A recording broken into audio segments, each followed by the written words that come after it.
Hey guys, we're here at Southwest Speedfest and there are a lot of cool, fast Hondas. Welcome to VTEC Academy. You're about to get schooled.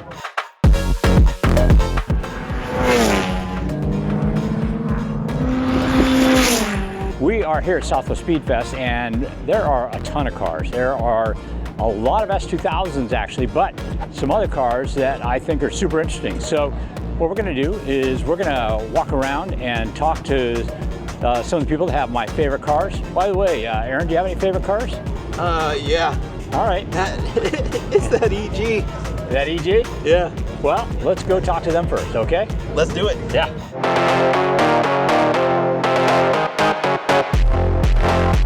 All right, guys, we've seen this car before. This is Phil Robles' Gran Turismo featured Civic with all the cool.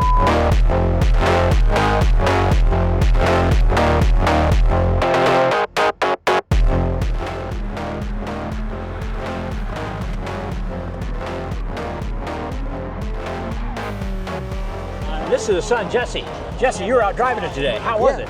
Oh, dude, it's so fun. Don't have much track time out here, but the fun was still, you know, top tier. You were fast. But yeah, thank you. It was the motor mounts. And thank you. But yeah, totally. All right, cool. This car is iconic, but luckily you're family, so you get to drive the damn thing. Yeah. Talk to me about it. What's it like out on the track? Oh man, it's super. I mean, it's very well gripped up. These tires are amazing. But, you know, the diff, it's got a J's Racing two-way in it. And so I mean, it makes all the bangs and noises, which is a good thing. So you know it's working. But that, you know, that thing hooks up great. Yeah, just off-the-shelf spring rate coilovers are like the Tame, the Circuit Winding Master ones. Just off-the-shelf spring rates and literally in the middle like settings. We haven't even messed with it at all. A Type R front sway bar and like a Cusco rear sway bar. That's it. And otherwise, like suspension-wise, you know, it's some spherical bearings or whatever. Anyways, it's great to drive. It's very well hooked up. You get a lot of feedback in the steering wheel, which is nice, and it's got a Quave sequential. Is this power steering or is this manual? No power steering. It would be nice. I'm thinking that maybe a power steering kit, you'd benefit a little bit from it because it's with 17s especially. You know, it's a pretty bigger wheel to turn. Well, but also there's a little bit of an offset, so your scrub radiuses are out a little bit. So that has actually you're kind of fighting against that a little bit. So totally. Yeah. So maybe a little bit assistance would be nice. Okay. It's so fun to drive out there. It feels like a go-kart. It rotates really well. As a matter of fact, this morning I was getting a little tail happy. Like a little like too much, which usually I'm complaining the other way around, how it just plows and you know understeer city, but it's kind of the opposite right now, which is really nice. But other than that, yeah, no overheating issues. It's so fun to drive because it's been really reliable. The sequential shifting is awesome, and yeah, it's just I love front-wheel drive time attack cars. They're so fun.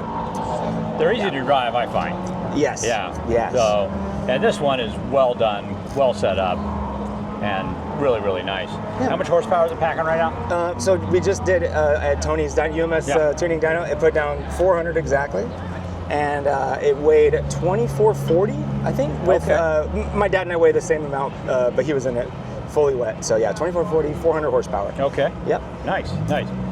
So this car is actually in the same class as our Prelude is. So just a little bit. I think you'd be fourth now, I believe. So well, that would be nice. There's a bunch of us like right all together, and then there's one that's like a couple seconds faster than everybody. So but yeah. All right. Well, cool. Man, very unexpected. I had no expectations coming out today. We just wanted to have some fun and get the car out and stretch its legs. So it's been a blast. Excellent. Yeah. Excellent. Well, thank you very much. Thank you very much, guys. You bet. See ya. All right.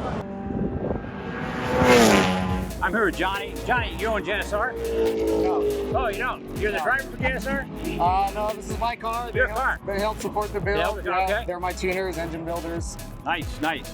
So, talk to me about this car. Obviously, it's a new Type R. Got some really cool stuff going on here. Yeah. Give me a kind of a rundown of the modifications. Yeah, I mean, we bought this car off the showroom floor. 6 months later, tore it down.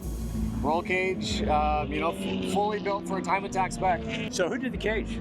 Riley Motorsport. It's really nice. Yeah. Well done. Yep. I'm sure it stiffens up the car quite a bit. And these cars actually are pretty stiff to begin with. So Yeah, I mean, it doesn't behave like a typical front-wheel drive car. Nice. It's not really as tail happy as a lot of like people say, you know, in some of the older cars. It's a lot heavier, of course, right? Longer wheelbase. So, yeah, well, been a good. blast.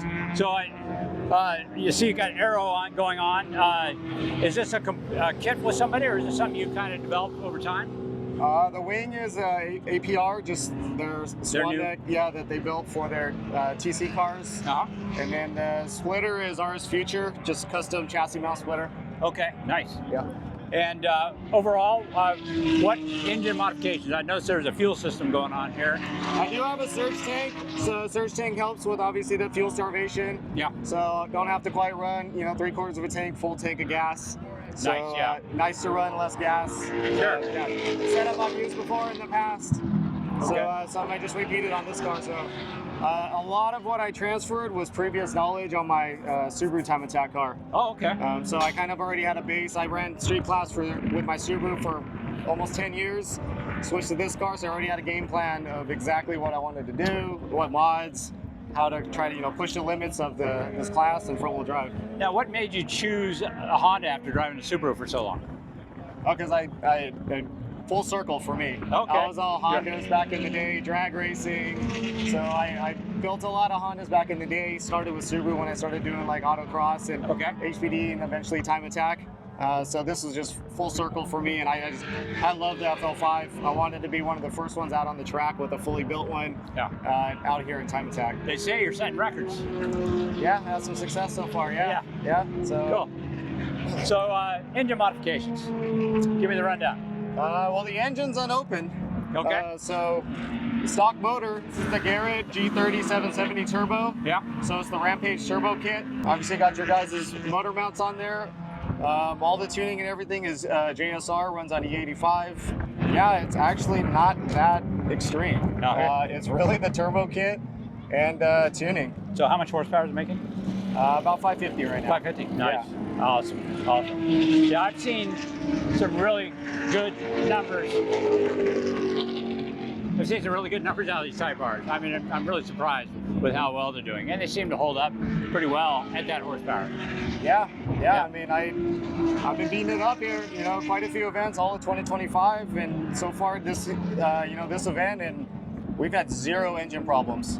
So your suspension, what have you done with that? So these are KW 2-ways, so it's a custom V4 spec. Now, I think KW actually is teaming up with Honda to sell some stuff, or Honda Racing to sell some stuff. Is This is similar to that. Okay, that spec, yeah. great. Yeah. Excellent. Have you done any sway bar, rear sway bar different? Or is this... Just RV6. Okay, RV6. Yeah. Nice. Very good.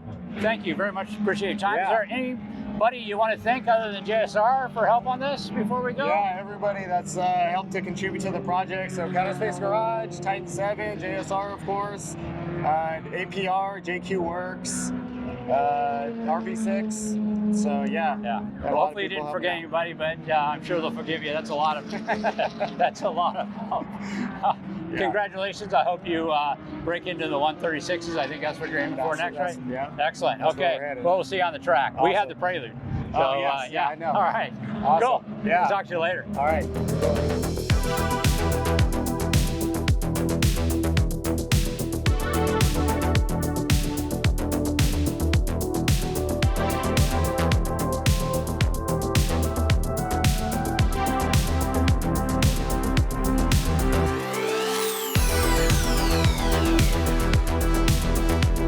I am here with Ulrich. How do you pronounce your last name? Circa. Circa. I always say it backwards for some reason. I don't know what the deal is with that. But anyway, he has a super sweet S2000. Your dad owns UMS Tuning. Yep. You've been racing now since you were 14, is that 13. What? 13, Yeah. Wow.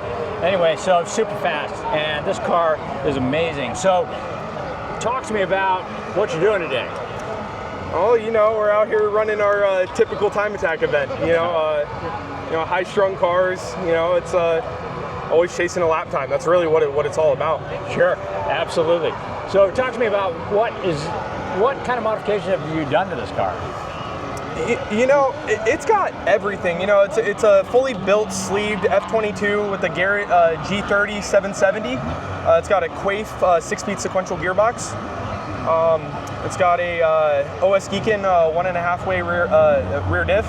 Okay. It's got ARE dry sump setup, Motec M130 ECU Masters PMU, AIM dash, JRZ 3-ways, AP racing brakes, a Y-Stab suspension front and rear. It says 2000 grip kit. Okay. It really got basically everything you can really throw at it. I mean, with the exception of more development time, of course. Got it. Yeah. How long have you been running this? You know, I've been involved with this car in particular for 3 years, 2 to 3 years now. You were driving a Miata before this. Yeah. Yeah. So compare this to driving the Miata. The Miata was pretty well developed, also. Yeah, absolutely. It's its own animal for sure. Okay. It's basically. I can kind of compare this to a Miata in a sense that, you know, it's a roadster, it's got a shorter wheelbase and whatnot. But one big detail about this chassis that I feel is different is you sit over the rear tires. So you feel a lot more of the rear end movement over the car. And honestly, I just feel like they have better suspension geometry from the factory. And you can kind of feel your inputs more. It's less vague than a Miata, in my opinion. Nice. About how much horsepower is this running? 600. 600 in this configuration. Yep. Very nice. Now, the fuel system looks pretty high-end, exotic, working in the top. You said you had a dry sump. Has this engine been pretty reliable? Yeah, engine for the most part has been reliable. It's mostly been anything that we haven't had reliability with has mostly just been aero parts, trying to make it all stay together for a lap. Like I had a diffuser come apart in the first session. We took that off, but engine-wise, yeah, we haven't had any real engine problems at all. Now, is your aero developed in-house, or you have some other people that are helping out with this? No, it's not developed in-house. The front splitter is RS Future. I built the flat bottom myself, but it's a simple sheet of Alumilite flat bottom. And then the diffuser that is now damaged is my doing from the exhaust routing, but that's from Justin Bayless at LAG. Okay. Yeah. Wheels and tires. These look pretty wide. What do you got running in the back? They're raised ZE 40s, 18 by 12 square with a 315. A 315 all the way around. Square. Very good. Thank you very much. Yep, thanks, Brian. I've known you since you were like that big. Yeah. It's been a long time. It has been a long time. All right.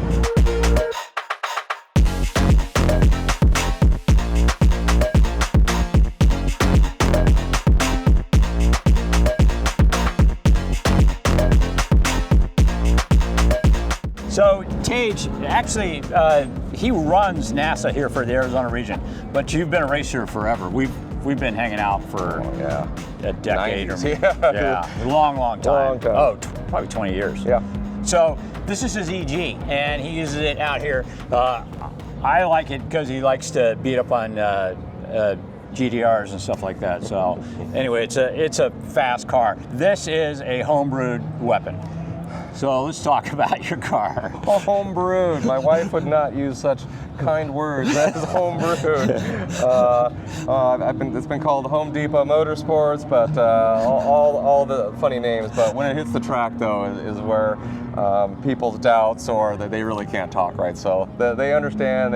I got this saying of I even got a T-shirt made here with NASA Arizona. It's called Tageneering, and it's got my little face doing. Let me think about how I can over-engineer or try to beat up on Honda or some of these other engineers with. I can do it cheaper, I can do it better, I can do it faster, type of way. But yeah, this has been a labor of love for probably about 20 years. Even before the Civic, there was an Integra, all the same parts as you know, swap right over. It's got my Integra subframe, my Integra trailing arms, a lot of the original parts. It's probably got maybe the brake pedal. There's a lot of parts that all swapped over just because this was a lighter chassis. So yeah, it's just been through, and as soon as the car runs successfully, I say, what can I do to make this thing faster? And so then the cycle starts again of adding too much, breaking it, improving it, and rinse and repeat, right? So it's taken forever to get to this point, and we're at the point where it typically breaks once an event, but I've actually made it through all of yesterday, completed an actual race, so hopefully we can do the same thing today. Excellent. So what's the powertrain currently? Powertrain currently is a K24A, so kind of irrelevant what's out there. It's got the oil squirters. This one's a JDM motor. I honed it out to just a 0.5 millimeter. Got some Wiseco pistons and forged rods, and a Quaife transmission. It's got paddle shift on there, and then a Merc Racing TVS 1900 supercharger running about 20 pounds of boost. Yeah, I remember for a while you were running the Jackson Racing one, and we had the intercooler on that. The Merc Racing is much better boost. It's a true compressor as opposed to a blower. The Jackson Racing kit was awesome. It tapped out at about 10 pounds, and probably 10 was even a little bit too much, and really overspinning it to try to get the power out of it. And it was good for that one class down, but there's just so much more volume that this thing can push, and capability of just a lot more boost. So it's really taxing every little other part of the car, and I think I've broken everything, then found all the weak spots, and just a matter of either upgrading or just replacing factory parts more often.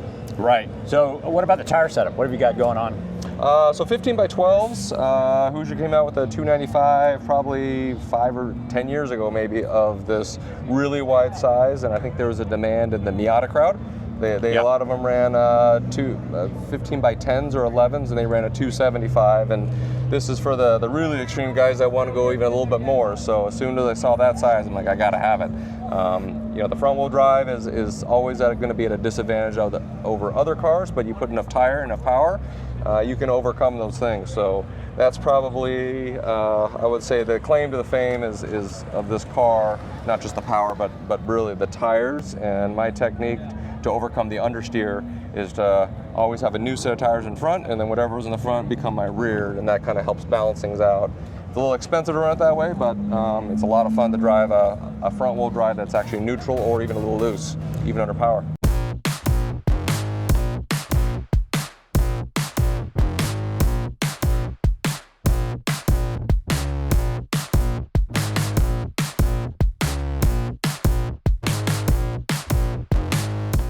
So engine management, you have paddle shift, so that's auto blip and ignition kill when you're shifting. So what engine management are you running? So it started off with the Geartronics and an AIM Infinity. The AIM Infinity was a great ECU, but it wouldn't actually control like what degree was the cam on the sequential turning. So it had some shortcomings there. We upgraded to an M-Tron unit earlier this year, or maybe late last year. And it's very well integrated. Got rid of a lot of the Geartronics ECU, and it's you hit it, the ECU knows exactly what's going on, so it cuts the timing. I think some of the faster shifts end up being around 50 or 60 milliseconds, which is about 3 times faster than any human can pull a lever or especially an H pattern. So very quick shifts, and then you can keep your hands on the steering wheel. It's been a really big advantage. It hasn't been trouble-free, so that's always still fine-tuning. Something of fine-tuning, to get it just right, but it's definitely an advantage. Cool.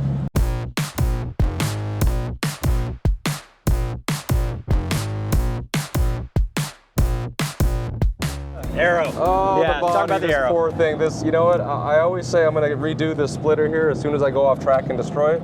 I've been off track so many times, and it keeps on adding more damage, but it doesn't quite rip it off to the point that I'm going to replace it. So there's nothing special. A lot of people do plywood. I've done plywood in the past.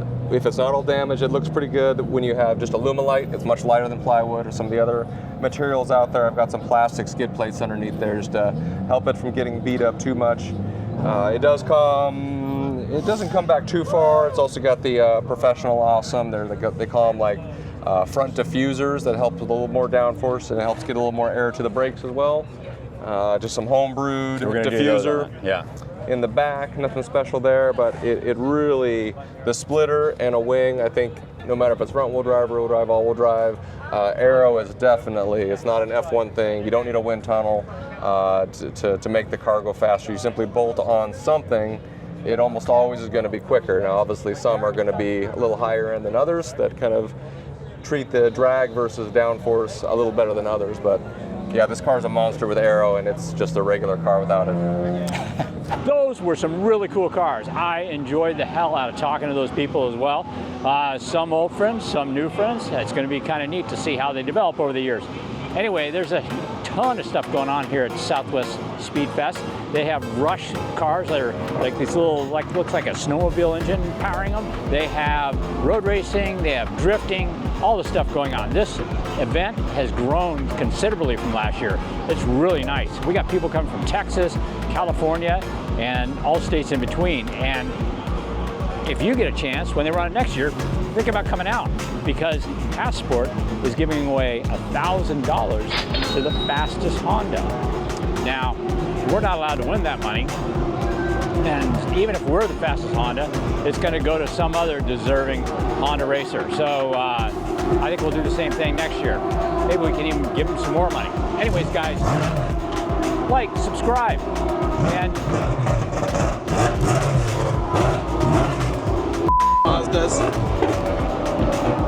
hit the bell so you get notified when there's going to be more cool cars like that. We'll talk to you later.